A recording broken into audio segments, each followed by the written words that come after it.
occur. 5 threats, straight ahead. The agents are part of a 700-member federal and local police team assembled in Tampa.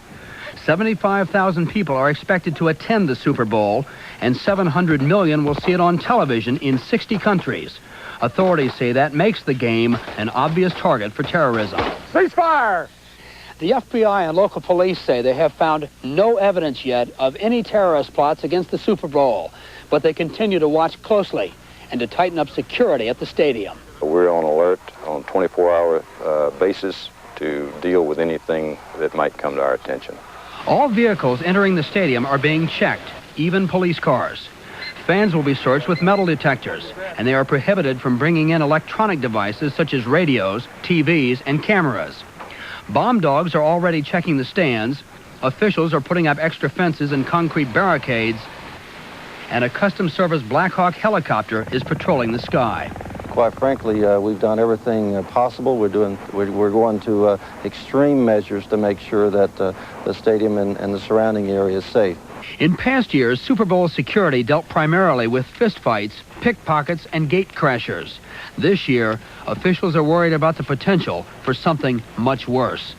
Mark Potter, ABC News, Tampa. For the game. After today, the players practice and the reporters watch. As ABC's Dick Schaff reports, much of the conversation today was about the war.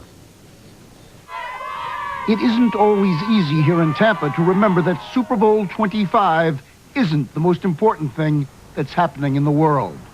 But today, as the media made its way through metal detectors and descended upon the New York Giants and the Buffalo Bills, the war in the Gulf inevitably descended upon the game in Tampa Stadium.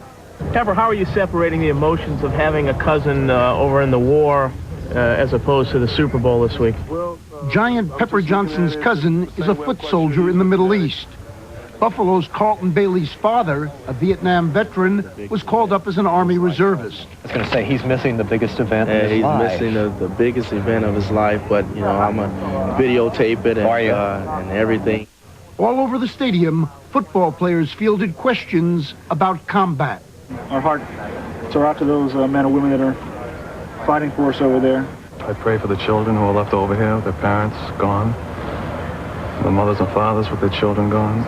Of course, not every interview focused on the Persian Gulf. You ask questions about the war as it pertains to the athletes, how it affects them. But then you also go on to ask Sean Landeta, well, will the wind make a difference in how you kick? A Pulitzer Prize-winning sports writer acknowledged the obvious, that the war diminished the game. You have to wonder if the readers are going to be as compelled to read your stories as they would be in another year. But another writer resented the war's impact on the game. I don't want the real world interfering with my little world. I mean, there's enough real world out there. The real world, however, will continue to hover above the game.